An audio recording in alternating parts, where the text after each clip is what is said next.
ಆತ್ಮೀಯ ವಿದ್ಯಾರ್ಥಿಗಳೇ, PUC maths ಚಾನಲ್ಗೆ ಸ್ವಾಗತ. ಈ ಚಾನಲ್ನಲ್ಲಿ ನೀವು ಫಸ್ಟ್ PUC ಮ್ಯಾಥಮ್ಯಾಟಿಕ್ಸ್ ವಿಡಿಯೋಸ್ಗಳನ್ನು ನೋಡ್ಬೋದು. ಇವತ್ತಿನ ವಿಡಿಯೋದಲ್ಲಿ ಚಾಪ್ಟರ್ 2 ರಿಲೇಷನ್ ಆ್ಯಂಡ್ ಫಂಕ್ಷನ್ಸ್, ಈ ಚಾಪ್ಟರ್ನಲ್ಲಿ ಬರುವಂತಹ ಬೇರೆ ಬೇರೆ ರೀತಿಯ ಫಂಕ್ಷನ್ಸ್ನ ಬಗ್ಗೆ ಕಲಿಯೋಣ. ಹಾಗೆ ಈ ಚಾಪ್ಟರ್ನ ಉಳಿದ ವಿಡಿಯೋಸ್ಗಳು ನಿಮಗೆ ಬೇಕಾದಲ್ಲಿ ಡಿಸ್ಕ್ರಿಪ್ಷನ್ ಬಾಕ್ಸ್ನಲ್ಲಿರುವಂಥ ಲಿಂಕನ್ನು ಕ್ಲಿಕ್ ಮಾಡಿ ಅಥವಾ ಕಮೆಂಟ್ ಸೆಕ್ಷನ್ ಇರುವಂಥ ಲಿಂಕನ್ನು ಕ್ಲಿಕ್ ಮಾಡಿ. ಹಾಗೆ ಹೊಸ ವಿಡಿಯೋಸ್ಗಳನ್ನು ಹಾಕಿದಾಗ ನೋಟಿಫಿಕೇಷನ್ ಬೇಕಾದರೆ ಡಿಸ್ಕ್ರಿಪ್ಷನ್ ಬಾಕ್ಸ್ನಲ್ಲಿರುವಂತಹ ಟೆಲಿಗ್ರಾಮ್ ಲಿಂಕನ್ನು ಜಾಯ್ನ್ ಆಗ್ಬೋದು ಅಥವಾ ಚಾನಲನ್ನು ಸಬ್ಸ್ಕ್ರೈಬ್ ಮಾಡಿ ಸಬ್ಸ್ಕ್ರೈಬ್ ಬಟನ್ ಪಕ್ಕದಲ್ಲಿರುವಂಥ ಬೆಲ್ ಐಕಾನನ್ನು ಒತ್ತಿ. ಹಾಗೆ ಫಸ್ಟ್ PUC ಮತ್ತು ಸೆಕೆಂಡ್ PUC ಮ್ಯಾಥಮ್ಯಾಟಿಕ್ಸ್ ವಿಡಿಯೋಸ್ಗಳು ಇಂಗ್ಲಿಷ್ನಲ್ಲಿ ಬೇಕಾದರೆ ನನ್ನ ಇನ್ನೊಂದು ಚಾನಲ್ NCERT ಮ್ಯಾಥ್ಸ್ ಟ್ಯೂಟರನ್ನು ಸಬ್ಸ್ಕ್ರೈಬ್ ಮಾಡ್ಬೋದು. Real valued function. ಇವತ್ತಿನ ವಿಡಿಯೋದಲ್ಲಿ ಮೊದಲಿಗೆ ನಾವು ರಿಯಲ್ ವ್ಯಾಲ್ಯೂಡ್ ಫಂಕ್ಷನ್ ಅಂದರೆ ಏನು ಅಂತ ಹೇಳಿ ಕಲಿಯೋಣ.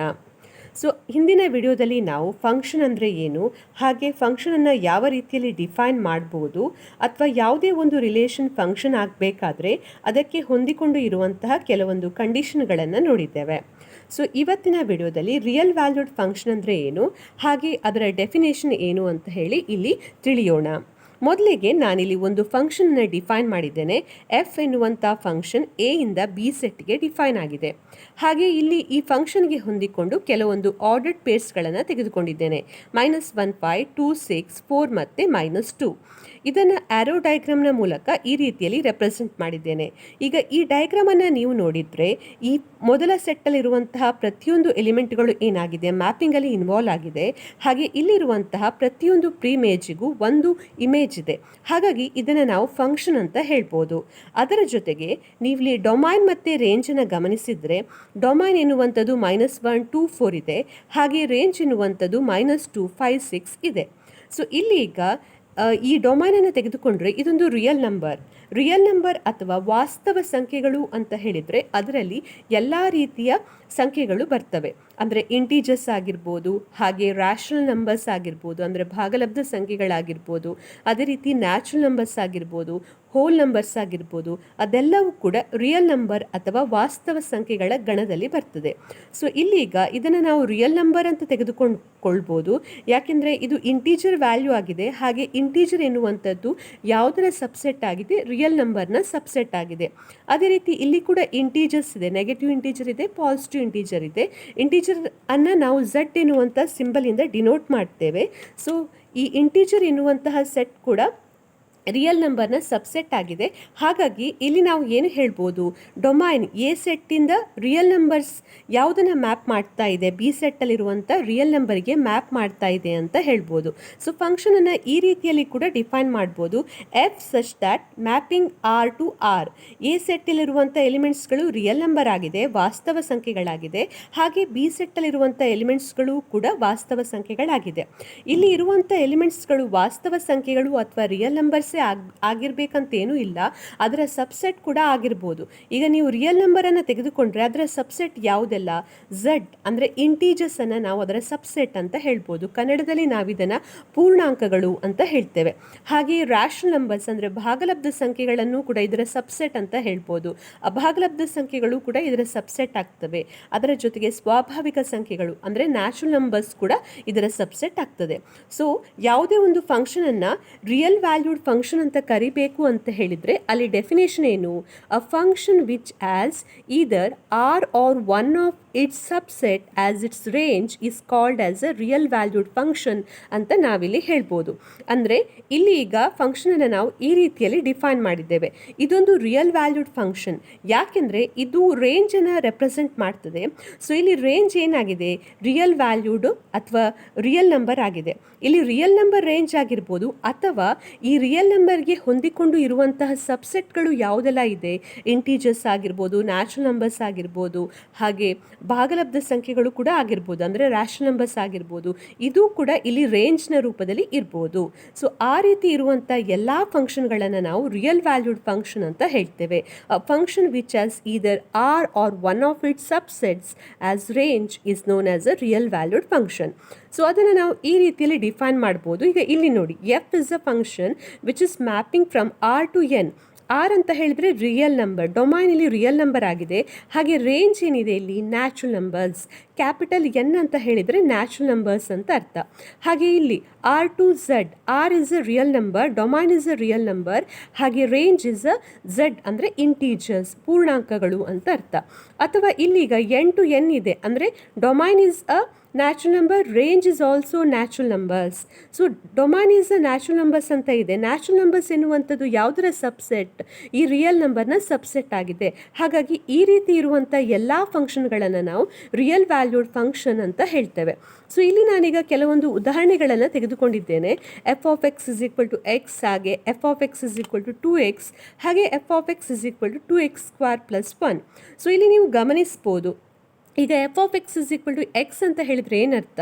ನೀವು ಎಕ್ಸಿಗೆ ಅಂದರೆ ಮೊದಲ ಸೆಟ್ಟಲ್ಲಿರುವಂಥ ಬೆಲೆಗೆ ಯಾವ ಬೆಲೆಯನ್ನು ಕೊಡ್ತೀರಾ ಅದು ಎಕ್ಸನ್ನು ಡಿನೋಟ್ ಮಾಡ್ತದೆ, ಹಾಗೆ ಇದು ವೈಯನ್ನು ಡಿನೋಟ್ ಮಾಡ್ತದೆ, ಅಂದರೆ ಸೆಕೆಂಡ್ ಸೆಟ್ಟಲ್ಲಿರುವಂಥ ಎಲಿಮೆಂಟ್ಸ್ಗಳನ್ನು ಡಿನೋಟ್ ಮಾಡ್ತದೆ.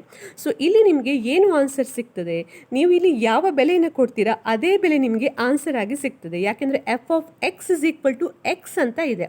ಸೊ ಇಲ್ಲಿ ಈಗ -3 ಅಂತ ಕೊಟ್ಟರೆ ಎಫ್ ಆಫ್ -3 ಅಂತ ಹೇಳಿದರೆ ನಿಮಗೆ -3 ಅಂತಲೇ ಉತ್ತರ ಸಿಗ್ತದೆ. ಸೊ ಫಸ್ಟ್ ಸೆಟ್ಟಿಂದ -2 ಏನಿದೆ ಅದು ಯಾವುದನ್ನು ಮ್ಯಾಪ್ ಮಾಡ್ತದೆ? ಸೆಕೆಂಡ್ ಸೆಟ್ಟಲ್ಲಿರುವಂಥ -2 ಅನ್ನೇ ಮ್ಯಾಪ್ ಮಾಡ್ತದೆ. ಯಾಕೆಂದರೆ f of x is equal to x ಅಂತ ಇದೆ. ಹಾಗೆ -1 ಅಂತ ಕೊಟ್ಟರೆ -1 ಸಿಗ್ತದೆ, 0 ಕೊಟ್ಟರೆ 0, 1 ಕೊಟ್ಟರೆ 1. ಸೊ ಯಾವ ಬೆಲೆಯನ್ನು ನೀವು ಕೊಡ್ತೀರಾ ಅದೇ ಬೆಲೆ ನಿಮಗೆ ಉತ್ತರವಾಗಿ ಸಿಗ್ತದೆ. ಸೊ ಅದು f of x is equal to x ಎನ್ನುವಂಥ ಫಂಕ್ಷನ್. ಹಾಗೆ ಇಲ್ಲಿ ಕೂಡ ನೀವು ಗಮನಿಸ್ಬೋದು, ಇಲ್ಲಿ ಏನಿದೆ, ಇಲ್ಲಿ ನಮಗೆ ರಿಯಲ್ ನಂಬರ್ಸ್ ಆಗಿರ್ಬೋದು ಅಥವಾ ಇದು ಇಂಟೀಜರ್ ಸೆಟ್ ಆಗಿದೆ. ಹಾಗೆ ಇಲ್ಲಿ ಕೂಡ ಇಂಟೀಜರ್ ಸಿಗ್ತಾ ಇದೆ. So z is mapping to z. This is also one kind of real valued function. ಅದೇ ರೀತಿ f of x is equal to 2x ಅಂತ ಇದೆ. ಅಂದರೆ ಇಲ್ಲಿ ಈಗ -3 ಅಂತ ಕೊಟ್ಟರೆ ಏನಾಗ್ತದೆ? ಆ ಕೊಟ್ಟಂಥ ವ್ಯಾಲ್ಯೂ 2 ಜೊತೆ ಮಲ್ಟಿಪ್ಲೈ ಆಗ್ತದೆ. ಸೊ 2 × -3 ಅಂತ ಹೇಳಿದರೆ -6. ಹಾಗೆ -2 ಅನ್ನು ಕೊಟ್ಟರೆ 2 × -2 ನಾವು ಏನು ವ್ಯಾಲ್ಯೂಸನ್ನು ಕೊಡ್ತೇವೆ ಆ ಕೊಟ್ಟಂಥ ಪ್ರತಿಯೊಂದು ವ್ಯಾಲ್ಯೂ ಕೂಡ 2 ಜೊತೆ ಮಲ್ಟಿಪ್ಲೈ ಆಗ್ತಾ ಹೋಗ್ತದೆ. ಸೊ ಈಗ -1 ಇದೆ, 2 × -1 ಅಂದರೆ -2. ಸೊ 0 ಕೊಟ್ಟಾಗ 0 ಬರ್ತದೆ, ಹಾಗೆ 1 ಕೊಟ್ಟರೆ 2, 2 ಕೊಟ್ಟರೆ 4, ಈ ರೀತಿಯಲ್ಲಿ ಬೆಲೆಗಳು ನಮಗೆ ಸಿಗ್ತಾ ಹೋಗ್ತದೆ. ಇಲ್ಲಿ ಕೂಡ ನೀವು ನೋಡಿದರೆ ಇದು ಒಂದು ಇಂಟೀಜರ್ಸ್ ಇದೆ, ಅಂದರೆ ರಿಯಲ್ ನಂಬರ್ಸ್ಗೆ ಬಿಲಾಂಗ್ ಆಗ್ತದೆ. ಹಾಗೆ ಇಲ್ಲಿ ಕೂಡ ನಿಮಗೆ ರಿಯಲ್ ನಂಬರ್ ಸಿಗ್ತಾ ಇದೆ. ಯಾಕೆಂದರೆ ಇಂಟೀಜರ್ ಎನ್ನುವಂಥದ್ದು it is a subset of the real valued ಅಥವಾ ರಿಯಲ್ ನಂಬರ್. ನೆಕ್ಸ್ಟ್ ಇಲ್ಲಿ f of x is equal to 2x² + 1 ಅಂತ ಇದೆ. ಇಲ್ಲಿ ಕೂಡ -3 ಅಂತ ಕೊಟ್ಟರೆ ಆ ವ್ಯಾಲ್ಯೂ ಇಲ್ಲಿ ಸಬ್ಸ್ಟಿಟ್ಯೂಟ್ ಮಾಡಿದಾಗ -3² ಅಂತ ಹೇಳಿದರೆ 9, 9 × 2 ಅಂತ ಹೇಳಿದರೆ 18, 18 + 1 ಅಂತ ಹೇಳಿದರೆ 19. ಸೊ ಈ ರೀತಿಯಲ್ಲಿ ಉತ್ತರಗಳು ಸಿಗ್ತಾ ಹೋಗ್ತದೆ. ಸೊ ಇದೆಲ್ಲವೂ ಕೂಡ ರಿಯಲ್ ವ್ಯಾಲ್ಯೂಡ್ ಫಂಕ್ಷನ್ಗೆ ಇರುವಂಥ ಕೆಲವೊಂದು ಎಕ್ಸಾಂಪಲ್ಸ್ಗಳು. ಹಾಗೆ ಇಲ್ಲಿ ಈ ರಿಯಲ್ ವ್ಯಾಲ್ಯೂಡ್ ಫಂಕ್ಷನನ್ನು ಎಕ್ಸ್ಪ್ಲೇನ್ ಏನು ಮಾಡಿದ್ದೇನೆ ಅದಕ್ಕೆ ಹೊಂದಿಕೊಂಡು ನಾವು ಆ್ಯರೋ ಡಯಾಗ್ರಾಮ್ ಮತ್ತು ಗ್ರಾಫನ್ನು ಕೂಡ ಕಾಣ್ಬೋದು. So f of x is equal to x ಅಂತ ಹೇಳಿದರೆ ಏನರ್ಥ? ನೀವು ಯಾವ ಬೆಲೆಯನ್ನು ಮೊದಲ ಸೆಟ್ಟಿಗೆ ಕೊಡ್ತೀರಾ ಅದೇ ಬೆಲೆಯನ್ನು ಅದು ಎರಡನೇ ಸೆಟ್ಟಲ್ಲೂ ಕೂಡ ಮ್ಯಾಪ್ ಮಾಡ್ತದೆ. ಯಾಕೆಂದರೆ ಎಕ್ಸ್ ಇದೆ, ಇಲ್ಲಿ ಕೂಡ ಎಕ್ಸ್ ಇದೆ. So -3 is mapping to -3, -2 is mapping to -2, ಈ ರೀತಿಯಲ್ಲಿ ಮ್ಯಾಪಿಂಗ್ ಆಗ್ತದೆ. ಸೊ ಇದಕ್ಕೆ ಈಗ ನೀವು ಗ್ರಾಫನ್ನು ಬಿಡಿಸಲಿಕ್ಕೆ ಟ್ರೈ ಮಾಡಿದರೆ ಒಂದು ಕಾರ್ಟೇಷನ್ ಪ್ಲೇನ್ ಅಥವಾ ಕಾರ್ಟೇಷನ್ ಸಮತಲವನ್ನು ತೆಗೆದುಕೊಂಡು ಅಲ್ಲಿ ಗ್ರಾಫನ್ನು ಬಿಡಿಸಲಿಕ್ಕೆ ಟ್ರೈ ಮಾಡಿದರೆ ಈ ರೀತಿಯಲ್ಲಿ ನಿಮಗೆ ಗ್ರಾಫ್ ಸಿಗ್ತಾ ಹೋಗ್ತದೆ. ಇದು ಪಾಸಿಟಿವ್ ನಂಬರ್ಸ್, ಇದು 0, ಹಾಗೆ ಇದು ನೆಗೆಟಿವ್ ನಂಬರ್ಸ್, ಈ ರೀತಿಯಲ್ಲಿ ಒಂದು ಸ್ಟ್ರೇಟ್ ಲೈನ್ ಸಿಗ್ತಾ ಹೋಗ್ತದೆ. ಹಾಗೆ ಇದರ ಡೊಮೈನ್ ಮತ್ತು ರೇಂಜನ್ನು ನೋಡಿದರೆ, ಡೊಮೈನ್ ಅಂತ ಹೇಳಿದರೆ ಏನು? ಫಸ್ಟ್ ಸೆಟ್ಟಿಂದ ಮ್ಯಾಪಿಂಗಲ್ಲಿ ಇನ್ವಾಲ್ವ್ ಆಗಿರುವಂಥ ಎಲಿಮೆಂಟ್ಸ್ಗಳು. ಸೊ ಈ ರೀತಿಯಲ್ಲಿ ಸಿಗ್ತದೆ. ಹಾಗೆ ರೇಂಜ್ ಅಂತ ಹೇಳಿದರೆ ಸೆಕೆಂಡ್ ಸೆಟ್ಟಿಂದ ಮ್ಯಾಪಿಂಗಲ್ಲಿ ಇನ್ವಾಲ್ವ್ ಆಗಿರುವಂಥ ಎಲಿಮೆಂಟ್ಗಳು. ಸೊ ಇದೆಲ್ಲವೂ ಕೂಡ ಏನು? ಇದೆಲ್ಲವೂ ಕೂಡ ಇಂಟೀಜರ್ಸ್ ಅಥವಾ ಝೆಡ್ ಸೆಟ್ ಎನ್ನುವಂಥದ್ದು ರಿಯಲ್ ನಂಬರ್ನ ಸಬ್ಸೆಟ್ ಆಗಿದೆ.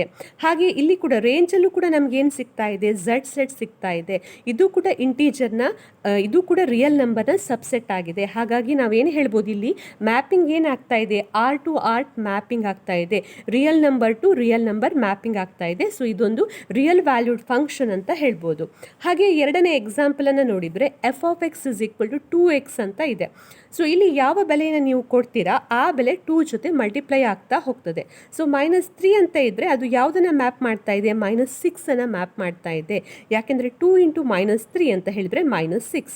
ಹಾಗೆ -2 ಅಂತ ಹೇಳಿದರೆ ನೆಕ್ಸ್ಟ್ -2 × 2 ಅಂತ ಹೇಳಿದರೆ -4. ಸೊ ಈ ರೀತಿಯಲ್ಲಿ ಮ್ಯಾಪಿಂಗನ್ನು ನೀವಿಲ್ಲಿ ಕಾಣ್ಬೋದು. ಹಾಗೆ ಇದನ್ನು ನಾವು ಗ್ರಾಫ್ನ ರೂಪದಲ್ಲಿ ರೆಪ್ರೆಸೆಂಟ್ ಮಾಡಿದರೆ ಕಾರ್ಟೇಷನ್ ಸಮತಲದಲ್ಲಿ ಅಥವಾ ಕಾರ್ಟೇಷನ್ ಪ್ಲೇನಲ್ಲಿ ನಮಗೆ ಈ ರೀತಿಯಲ್ಲಿ ಒಂದು ಗ್ರಾಫ್ ಸಿಗ್ತದೆ. ಅದೇ ರೀತಿ ಇಲ್ಲಿ ಡೊಮೈನ್ ಮತ್ತು ರೇಂಜನ್ನು ನೀವು ನೋಡ್ಬೋದು. ಡೊಮೈನ್ ಏನಿಲ್ಲಿ ಎಲ್ಲವೂ ಕೂಡ ಇಂಟೀಜರ್ಸ್ ವ್ಯಾಲ್ಯೂಸ್ ನಮಗೆ ಸಿಗ್ತಾ ಇದೆ. ನೆಗೆಟಿವ್ ನಂಬರ್ಸ್, ಪಾಸಿಟಿವ್ ನಂಬರ್ಸ್ ಎಲ್ಲ ಸಿಗ್ತಾ ಇದೆ. ಹಾಗೆ ರೇಂಜ್ ಅಂತ ಹೇಳಿದರೆ ಇಲ್ಲಿ ಕೂಡ ನಮಗೆ ಇಲ್ಲಿ ಇಂಟೀಜರ್ಸ್ ವ್ಯಾಲ್ಯೂಸ್ ಸಿಗ್ತಾ ಇದೆ. ಇಲ್ಲೀಗ ನೀವು ಇಂಟೀಜರ್ಸ್ ವ್ಯಾಲ್ಯೂಸನ್ನೇ ಕೊಡಬೇಕಂತ ಏನೂ ಇಲ್ಲ. Like float values, decimal point ವ್ಯಾಲ್ಯೂಸನ್ನು ಕೂಡ ಕೊಡ್ಬೋದು. 0.5, 0.6 ಎಲ್ಲವನ್ನು ಕೊಡ್ಬೋದು. ಯಾಕೆಂದರೆ ಇದೊಂದು ರಿಯಲ್ ನಂಬರ್ಸ್ ಅಂತ ಹೇಳುವಾಗ ಅದರಲ್ಲಿ ಭಾಗಲಬ್ಧ ಸಂಖ್ಯೆಗಳು, ಅಭಾಗಲಬ್ಧ ಸಂಖ್ಯೆಗಳು ಮತ್ತು ಇಂಟೀಜರ್ಸ್, ಸ್ವಾಭಾವಿಕ ಸಂಖ್ಯೆಗಳು, ಇಂಟೀಜರ್ಸ್ ಹಾಗೆ ಪೂರ್ಣಾಂಕಗಳು ಎಲ್ಲವೂ ಕೂಡ ಬರ್ತದೆ. ಆದರೆ ಇಲ್ಲಿ ರೆಪ್ರೆಸೆಂಟ್ ಮಾಡುವಾಗ ತೋರಿಸಲಿಕ್ಕೆ ಕಷ್ಟ ಆಗ್ತದೆ ಅಂತ ಹೇಳಿ ನಾನು ಕೇವಲ ಇಲ್ಲಿ ಇಂಟೀಜರ್ಸನ್ನು ಮಾತ್ರ ತೆಗೆದುಕೊಂಡಿದ್ದೇನೆ. ಬಟ್ ಇದರಲ್ಲಿ ಎಲ್ಲ ಬೆಲೆಗಳು ಬರ್ತದೆ. So real number mapping to real number. Next ಇಲ್ಲಿ f(x) = 2x² + 1 ಅಂತ ಇದೆ. ಇಲ್ಲಿ ಕೂಡ ಹಾಗೇನೆ ಈ ಎಕ್ಸ್ ಬೆಲೆಗಳನ್ನು ನಾವು ಏನು ತೆಗೆದುಕೊಳ್ತೇವೆ ಅದನ್ನು ಇದರಲ್ಲಿ ಹಾಕಿದಾಗ ನಮಗಿಲ್ಲಿ ಏನು ಔಟ್ಪುಟ್ ಸಿಗ್ತದೆ ಅದನ್ನು ನಾವು ಎರಡನೇ ಸೆಟ್ಟಲ್ಲಿ ತೆಗೆದುಕೊಳ್ತೇವೆ. ಸೊ ಇದರ ಗ್ರಾಫನ್ನು ನೀವು ಈ ರೀತಿಯಲ್ಲಿ ಕಾಣ್ಬೋದು. ಸೊ ಈ ರೀತಿಯಲ್ಲಿ ನಿಮಗೆ ಗ್ರಾಫ್ ಇಲ್ಲಿ ಒಂದು ಕರ್ವ್ನ ರೂಪದಲ್ಲಿ ಸಿಗ್ತದೆ ಈ ಒಂದು ಫಂಕ್ಷನಿಗೆ. ಹಾಗೆ ಇಲ್ಲಿ ಕೂಡ ಡೊಮೈನ್ ಮತ್ತು ರೇಂಜ್ ಈ ರೀತಿಯಲ್ಲಿ ನಿಮಗೆ ಸಿಗ್ತಾ ಹೋಗ್ತದೆ. ಸೊ ಇದನ್ನು ನೀವು ಗಮನಿಸಿದರೆ ಇಲ್ಲಿ ನಿಮಗೆ ಸಿಗುವಂಥ ರೇಂಜ್ ಏನಿದೆ ಅದು ಒಂದು ಸ್ವಾಭಾವಿಕ ಸಂಖ್ಯೆ ಅಥವಾ ನ್ಯಾಚುರಲ್ ನಂಬರ್ಸ್ ಆಗಿದೆ. ಯಾಕೆಂದರೆ ಇಲ್ಲಿ x² ಇದೆ. ಹಾಗಾಗಿ ನೀವು ನೆಗೆಟಿವ್ ನಂಬರ್ಸನ್ನು ಕೊಟ್ಟರೂ ಕೂಡ ಅದು ಸ್ಕ್ವೇರ್ ಆದಾಗ ಏನಾಗ್ತದೆ, ಅದು ಪಾಸಿಟಿವ್ ನಂಬರ್ಸ್ ಆಗ್ತದೆ. ಸೊ ಹಾಗಾಗಿ R is mapping to natural numbers ಅಂತ ಇದೆ. ಸೊ ಈ ರೀತಿಯಲ್ಲಿ ನಿಮಗೆ ಇಲ್ಲಿ ಬೆಲೆಗಳು ಅಥವಾ ಮ್ಯಾಪಿಂಗನ್ನು ನೀವಿಲ್ಲಿ ಕಾಣ್ಬೋದು. ಸೊ ಇದೆಲ್ಲವೂ ಕೂಡ ರಿಯಲ್ ವ್ಯಾಲ್ಯೂಡ್ ಫಂಕ್ಷನಿಗೆ ಒಂದು example. So real valued function ಅಂತ ಹೇಳಿದರೆ ಫಸ್ಟ್ ಸೆಟ್ಟಲ್ಲಿರುವಂಥ ಎಲಿಮೆಂಟ್ಸ್ಗಳು ರಿಯಲ್ ನಂಬರ್ಸನ್ನು ಹೊಂದಿಕೊಂಡಿರ್ತದೆ. ಹಾಗೆ ಸೆಕೆಂಡ್ ಸೆಟ್ಟಲ್ಲಿರುವಂಥ ಎಲಿಮೆಂಟ್ಸ್ಗಳು ಕೂಡ ರಿಯಲ್ ನಂಬರ್ಸನ್ನು ಮ್ಯಾಪಿಂಗ್ ಮಾಡ್ತಾ ಇರ್ತದೆ. ಆದರೆ ಸೆಕೆಂಡ್ ಸೆಟ್ಟಲ್ಲಿ ಅಲ್ಲಿ ರಿಯಲ್ ನಂಬರ್ಸ್ ಅಂತ ಹೇಳುವಾಗ ಅದರ ಸಬ್ಸೆಟ್ ಕೂಡ ಇರ್ಬೋದು. ಸಬ್ಸೆಟ್ ಅಂತ ಹೇಳಿದರೆ ಇಂಟೀಜರ್ಸ್ ಆಗಿರ್ಬೋದು, ನ್ಯಾಚುರಲ್ ನಂಬರ್ಸ್ ಆಗಿರ್ಬೋದು, ಅದು ರ್ಯಾಷನಲ್ ನಂಬರ್ಸ್ ಆಗಿರ್ಬೋದು. ಸೊ ಕ್ಯೂ ಆಗಿರ್ಬೋದು, ಕ್ಯೂ ಅಂದರೆ ರ್ಯಾಷನಲ್ ನಂಬರ್, ಝೆಡ್ ಅಂದರೆ ಇಂಟೀಜರ್ಸ್, ಹಾಗೆ ನ್ಯಾಚುರಲ್ ನಂಬರ್ಸ್ ಆಗಿರ್ಬೋದು. ಇದೆಲ್ಲವೂ ಕೂಡ ರಿಯಲ್ ನಂಬರ್ನ ಸಬ್ಸೆಟ್ ಆಗಿರೋದ್ರಿಂದ ಇದು ಕೂಡ ರೇಂಜಲ್ಲಿ ಇನ್ವಾಲ್ವ್ ಆಗ್ಬೋದು. ಸೊ ಇಂಥ ಫಂಕ್ಷನ್ಸನ್ನು ನಾವು ರಿಯಲ್ ವ್ಯಾಲ್ಯೂಡ್ ಫಂಕ್ಷನ್ಸ್ ಅಂತ ಹೇಳ್ತೇವೆ. ನೆಕ್ಸ್ಟ್ ನಾವು ಫಂಕ್ಷನಲ್ಲಿ ಬರುವಂಥ ಎರಡನೇ ಕೆಟಗರಿಯನ್ನು ನೋಡುವ. ಐಡೆಂಟಿಟಿ ಫಂಕ್ಷನ್ ಅಂದರೆ ಏನು ಅಂತ ಹೇಳಿ. ಸೊ ಐಡೆಂಟಿಟಿ ಫಂಕ್ಷನ್ ಅಂತ ಹೇಳಿದರೆ, ಐಡೆಂಟಿಟಿ ಅಂತ ಹೇಳಿದರೆ ಇಲ್ಲಿ ನೀವು ಯಾವ ಬೆಲೆಯನ್ನು ಕೊಡ್ತೀರಾ ಇನ್ಪುಟ್ಗೆ ಅದೇ ಬೆಲೆ ನಿಮಗೆ ಔಟ್ಪುಟ್ ಆಗಿ ಸಿಗ್ತದೆ. ಸೊ ಇದು ಕೂಡ ಒಂದು ರಿಯಲ್ ವ್ಯಾಲ್ಯೂಡ್ ಫಂಕ್ಷನ್ ಅಂತ ನಾವಿಲ್ಲಿ ಹೇಳ್ಬೋದು. ಸೊ ಅಂದರೆ ಇಲ್ಲಿ ಸಿಗುವಂಥ ಡೊಮೈನ್ ಮತ್ತು ರೇಂಜ್ ಯಾವುದನ್ನು ಹೊಂದಿಕೊಂಡಿರ್ತದೆ, ರಿಯಲ್ ನಂಬರ್ಸನ್ನು ಹೊಂದಿಕೊಂಡಿರ್ತದೆ. ಡೊಮೈನ್ ಕೂಡ ರಿಯಲ್ ನಂಬರ್ ಆಗಿರ್ತದೆ, ಹಾಗೆ ರೇಂಜ್ ಕೂಡ ರಿಯಲ್ ನಂಬರ್ ಆಗಿರ್ತದೆ. ರಿಯಲ್ ನಂಬರ್ ಅಂತ ಹೇಳಿದರೆ ವಾಸ್ತವ ಸಂಖ್ಯೆಗಳು ಅಂತ ಅರ್ಥ. ಸೊ ಈ ಐಡೆಂಟಿಟಿ ಫಂಕ್ಷನನ್ನು ನಾವು ಈ ರೀತಿಯಲ್ಲಿ ಬರೀಬೋದು. ಅಂದರೆ ಇದರ ಅರ್ಥ ಏನು, it is a real valued function ಅಂತ ಅರ್ಥ. R is mapping to R, real number is mapping to real number. So ಈ ಐಡೆಂಟಿಟಿ ಫಂಕ್ಷನ್ಗೆ ನಾನಿಲ್ಲಿ ಈ ಎಕ್ಸಾಂಪಲನ್ನು ತೆಗೆದುಕೊಂಡಿದ್ದೇನೆ. f(x) = x for each x belongs to R. ಈಗಾಗಲೇ ನಾವು ಕಲ್ತಿದ್ದೇವೆ. ಈಗ f(x) = x ಎನ್ನುವಂಥದ್ದು ಯಾವ ಟೈಪ್ ಇದು ಫಂಕ್ಷನ್, ರಿಯಲ್ ವ್ಯಾಲ್ಯೂಡ್ ಫಂಕ್ಷನ್ ಅಂತ ಹೇಳಿ ಹಿಂದಿನ ಪುಟದಲ್ಲಿ ನೋಡಿದ್ದೇವೆ. ಸೊ ಇದನ್ನು ನಾವು ಐಡೆಂಟಿಟಿ ಫಂಕ್ಷನ್ ಅಂತ ಕೂಡ ಹೇಳ್ಬೋದು. ಸೊ ಐಡೆಂಟಿಟಿ ಫಂಕ್ಷನ್ ಅಂತ ಹೇಳಿದರೆ ಇಲ್ಲಿ ನಾವು ಮೊದಲ ಸೆಟ್ಟಲ್ಲಿ ಯಾವ ಬೆಲೆಯನ್ನು ಕೊಡ್ತೇವೆ ಅದೇ ಬೆಲೆ ನಮಗೆ ಎರಡನೇ ಸೆಟ್ಟಲ್ಲೂ ಕೂಡ ಸಿಗ್ತದೆ. ಸೊ ಇದರಲ್ಲಿ ಈಗ ಎಕ್ಸನ್ನು ನಾವು ಇನ್ಪುಟ್ ಆಗಿ ಕೊಡ್ತೇವೆ. ಸೊ ರಿಸಲ್ಟ್ ಕೂಡ ನಮಗೆ ಅಥವಾ ಔಟ್ಪುಟ್ ಕೂಡ ನಮಗೆ ಏನು ಸಿಗ್ತದೆ, ಎಕ್ಸ್ ಸಿಗ್ತಾ ಇದೆ. ಸೊ ಅಂಥ ಫಂಕ್ಷನನ್ನು ನಾವು ಐಡೆಂಟಿಟಿ ಫಂಕ್ಷನ್ ಅಂತ ಹೇಳ್ತೇವೆ. ಸೊ ಈಗ ಇದರ ಟೇಬಲನ್ನು ನೀವು ಗಮನಿಸಿದರೆ ಈಗ ನಾನಿಲ್ಲಿ ರಿಯಲ್ ನಂಬರ್ಸನ್ನು ತೆಗೆದುಕೊಳ್ತೇನೆ. ಸೊ ರಿಯಲ್ ನಂಬರ್ಸ್ ಅಂತ ಹೇಳುವಾಗ ಅದರಲ್ಲಿ ಡೆಸಿಮಲ್ ಪಾಯಿಂಟ್ ಇರುವಂಥ 0.1, 0.2 ಆ ರೀತಿಯ ಬೆಲೆಗಳು ಕೂಡ ಬರ್ತದೆ. ಆದರೆ ಅದೆಲ್ಲವನ್ನು ಇಲ್ಲಿ ಸ್ಪೆಸಿಫೈ ಮಾಡಲಿಕ್ಕೆ ಕಷ್ಟ ಆಗಿರೋದ್ರಿಂದ ಕೇವಲ ನೆಗೆಟಿವ್ ಮತ್ತು ಪಾಸಿಟಿವ್ ಇಂಟೀಜರ್ಸನ್ನು ತೆಗೆದುಕೊಂಡಿದ್ದೇನೆ. ಸೊ ನೀವು ಇದನ್ನು ಅರ್ಥ ಮಾಡಿಕೊಳ್ಳುವಾಗ ಎಲ್ಲವೂ ಕೂಡ ಬರ್ತದೆ ಅಂತ ಅಂದುಕೊಳ್ಳಿ. ಸೊ ಇಲ್ಲೀಗ ಏನಾಗ್ತದೆ, -4 ಅಂತ ಕೊಟ್ಟರೆ -4 ಅಂದರೆ ಎಕ್ಸ್ ಔಟ್ಪುಟ್ ಇದೆ. ಸೊ -4, ಸೊ -3 ಅಂತ ಇನ್ಪುಟ್ ಮಾಡಿದರೆ -3. ಸೊ ಏನು ವ್ಯಾಲ್ಯೂಸನ್ನು ಕೊಡ್ತೇವೆ ಅದೇ ವ್ಯಾಲ್ಯೂಸ್ ನಮಗೆ ರಿಸಲ್ಟ್ನ ರೂಪದಲ್ಲಿ ಸಿಗ್ತಾ ಇದೆ. ಸೊ ಇಂಥ ಫಂಕ್ಷನ್ಸ್ ವ್ಯಾಲ್ಯೂಸನ್ನು ನಾವು ಐಡೆಂಟಿಟಿ ಫಂಕ್ಷನ್ಸ್ ಅಂತ ಹೇಳ್ತೇವೆ. ಹಾಗೆ ಈ ವ್ಯಾಲ್ಯೂಸನ್ನು ನಾವು ಗ್ರಾಫ್ನ ರೂಪದಲ್ಲಿ ರೆಪ್ರೆಸೆಂಟ್ ಮಾಡಿದರೆ ನಮಗಿಲ್ಲಿ ಈ ರೀತಿಯ ಒಂದು ಸ್ಟ್ರೈಟ್ ಲೈನ್ ಸಿಗ್ತದೆ. ಅದೇ ರೀತಿ ಈ ಫಂಕ್ಷನ್ಗೆ ಹೊಂದಿಕೊಂಡು ನಾವು ಡೊಮೈನ್ ಮತ್ತು ರೇಂಜನ್ನು ಕೂಡ ಹೇಳ್ಬೋದು. ಸೊ ಇಲ್ಲಿ ಡೊಮೈನ್ ಏನು, ನಾವು ಏನು ಇನ್ಪುಟನ್ನು ಕೊಡ್ತೇವೆ ಅದೆಲ್ಲವೂ ಕೂಡ ಡೊಮೈನ್ ಆಗ್ತದೆ. ಮ್ಯಾಪಿಂಗಲ್ಲಿ ಇನ್ವಾಲ್ವ್ ಆಗಿರುವಂಥ ಎಲ್ಲ ಎಲಿಮೆಂಟ್ಸ್ಗಳು, ಹಾಗೆ -2, -1, 0, 1, 2. ಹಾಗೆ ರೇಂಜ್ ಕೂಡ ಇಲ್ಲಿ domain is equal to range ಆಗಿರ್ತದೆ. ಯಾಕೆಂದರೆ ಇನ್ಪುಟ್ ಮತ್ತು ಔಟ್ಪುಟ್ ಎರಡೂ ಕೂಡ ಸೇಮ್ ಆಗಿದೆ, ಹಾಗಾಗಿ ರೇಂಜ್ ಮತ್ತು ಡೊಮೈನ್ ಒಂದೇ ಆಗಿರ್ತದೆ. ಸೊ ಇಲ್ಲಿ ನೀವು ನೋಡ್ಬೋದು, this is one kind of real valued function. ಯಾಕೆಂದರೆ real number is mapping to real number, ಅಥವಾ subset of the real number is mapping to subset of the real number ಕೂಡ ಆಗಿರ್ಬೋದು. So this is known as a identity function where input and output both are same. And example for identity function is f(x) is equal to x. Next ಇಲ್ಲಿ ಬರುವಂತಹ category constant function. So constant function ಅಂತ ಹೇಳಿದರೆ ಇಲ್ಲಿ ಕೂಡ this is also one kind of real valued function. ಇಲ್ಲಿ ಕೂಡ ನಾವು real ನಂಬರ್ಸನ್ನು ತೆಗೆದುಕೊಳ್ತೇವೆ. ಆದರೆ ಇಲ್ಲಿ ಏನಾಗಿರ್ತದೆ ಅಂದರೆ ಡೊಮೈನ್ ಎನ್ನುವಂಥದ್ದು ರಿಯಲ್ ನಂಬರ್ ಆಗಿರ್ತದೆ, ಆದರೆ ಅದರ ರೇಂಜ್ ಏನಿದೆ ಅದು ಕಾನ್ಸ್ಟೆಂಟ್ ವ್ಯಾಲ್ಯೂಸ್ ಆಗಿರ್ತದೆ. ಈಗ ಐಡೆಂಟಿಟಿ ಫಂಕ್ಷನನ್ನು ತೆಗೆದುಕೊಂಡ್ರೆ ಅದರಲ್ಲಿ ಡೊಮೈನ್ ಮತ್ತು ರೇಂಜ್ ಎರಡೂ ಕೂಡ ರಿಯಲ್ ನಂಬರ್ ಆಗಿರ್ತದೆ, ಅಥವಾ ರಿಯಲ್ ನಂಬರ್ನ ಸಬ್ಸೆಟ್ ಆಗಿರ್ಬೋದು. ಇಲ್ಲಿ ಈಗ ಕಾನ್ಸ್ಟೆಂಟ್ ಫಂಕ್ಷನಲ್ಲಿ ಡೊಮೈನ್ ರಿಯಲ್ ನಂಬರ್ ಆಗಿರ್ತದೆ, ಅದರ ರೇಂಜ್ ಏನಾಗಿರ್ತದೆ, ಅದರ ರೇಂಜ್ ಒಂದು ಕಾನ್ಸ್ಟೆಂಟ್ ವ್ಯಾಲ್ಯೂಸ್ ಆಗಿರ್ತದೆ. ಸೊ ಈ ಕಾನ್ಸ್ಟೆಂಟ್ ಫಂಕ್ಷನ್ ಅನ್ನು ನಾವು ಈ ರೀತಿಯಲ್ಲಿ ಡಿಫೈನ್ ಮಾಡ್ಬೋದು. ಇದು ಕೂಡ one kind of a real valued function. So f defined from r to r. y is equal to f(x) is equal to c ಎನ್ನುವಂಥದ್ದು ಇಲ್ಲಿ ಕಾನ್ಸ್ಟೆಂಟ್. ಹಾಗೆ x ಬಿಲಾಂಗ್ಸ್ ಟು r ಅಂತ ಇದೆ, ಅಂದರೆ ಫಸ್ಟ್ ಸೆಟ್ಟಲ್ಲಿರುವಂಥ ಎಲಿಮೆಂಟ್ಸ್ಗಳು ಯಾವ ಟೈಪ್ ಇದು ಎಲಿಮೆಂಟ್ಸ್ಗಳಾಗಿರ್ತವೆ, ರಿಯಲ್ ನಂಬರ್ಸ್ ಆಗಿರ್ತದೆ. So ಈಗ ಇದಕ್ಕೆ ಎಕ್ಸಾಂಪಲನ್ನು ಕೊಟ್ಟು ನಾವಿಲ್ಲಿ ಇದನ್ನು ಅರ್ಥ ಮಾಡಿಕೊಳ್ಳುವ. f(x) is equal to 2 ಅಂತ ಕೊಟ್ಟಿದ್ದೇನೆ. ಇದರ ಅರ್ಥ ಏನು ಅಂತ ಹೇಳಿದರೆ, ನೀವು ಎಕ್ಸಿನ ಯಾವುದೇ ಬೆಲೆಗಳನ್ನು ಕೊಡ್ಬೋದು. ಇಲ್ಲಿ ಅದು ರಿಯಲ್ ನಂಬರ್ ಆಗಿರ್ಬೋದು, ಡೆಸಿಮಲ್ ಪಾಯಿಂಟ್ ವ್ಯಾಲ್ಯೂಸ್ ಆಗಿರ್ಬೋದು, 2.1, 2.2, 1/2 ಆ ರೀತಿಯಲ್ಲಿ ಕೊಡ್ಬೋದು, ಅಥವಾ ಇಂಟೀಜರ್ಸ್ ಆಗಿರ್ಬೋದು, ನೆಗೆಟಿವ್ ನಂಬರ್ಸ್, ಪಾಸಿಟಿವ್ ನಂಬರ್ಸ್, ಇಲ್ಲಿ ಕೊಟ್ಟಿರುವ ಹಾಗೆ 0. ಯಾವುದೇ ಬೆಲೆಗಳನ್ನು ಕೊಟ್ಟರೂ ಕೂಡ ನಿಮಗೆ ಸಿಗುವಂಥ ರಿಸಲ್ಟ್ ಏನಾಗಿರ್ತದೆ, ಕಾನ್ಸ್ಟೆಂಟ್ ಆಗಿರ್ತದೆ.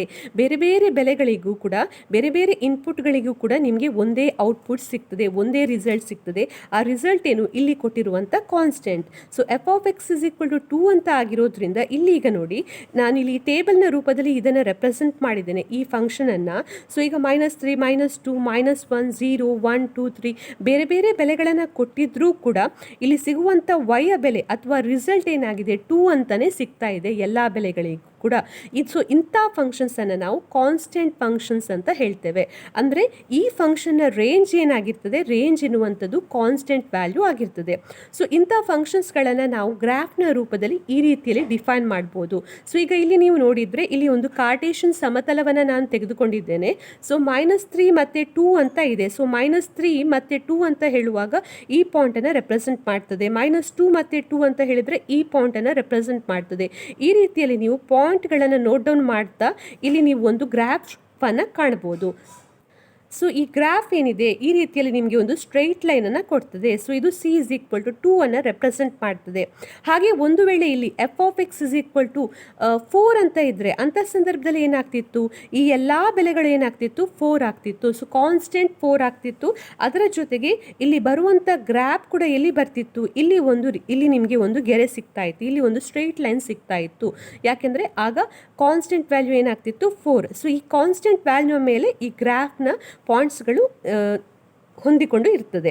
ಹಾಗೆ ಇಲ್ಲಿ ನೀವು ಡೊಮೈನ್ ಮತ್ತು ರೇಂಜನ್ನು ಗಮನಿಸಿದರೆ, ಡೊಮೈನ್ ಏನಿಲ್ಲಿ, ಡೊಮೈನ್ ಎನ್ನುವಂಥದ್ದು ಇಲ್ಲಿ ನಾನೀಗ ಕೇವಲ ಇಂಟೀಜರ್ಸನ್ನು ಕೊಟ್ಟಿದ್ದೇನೆ. ಸೊ ನೀವು ರಿಯಲ್ ನಂಬರ್ಸನ್ನು ಕೊಡ್ಬೋದು. ಅಂದರೆ ರಿಯಲ್ ನಂಬರ್ಸ್ ಅಂತ ಹೇಳುವಾಗ ಅದರಲ್ಲಿ ರ್ಯಾಷನಲ್ ನಂಬರ್ಸ್, ಹಾಗೆ ಇಂಟೀಜರ್ಸ್, ಹಾಗೆ ಸ್ವಾಭಾವಿಕ ಸಂಖ್ಯೆಗಳು ಅಂದರೆ ನ್ಯಾಚುರಲ್ ನಂಬರ್ಸ್ ಎಲ್ಲವೂ ಬರ್ತದೆ.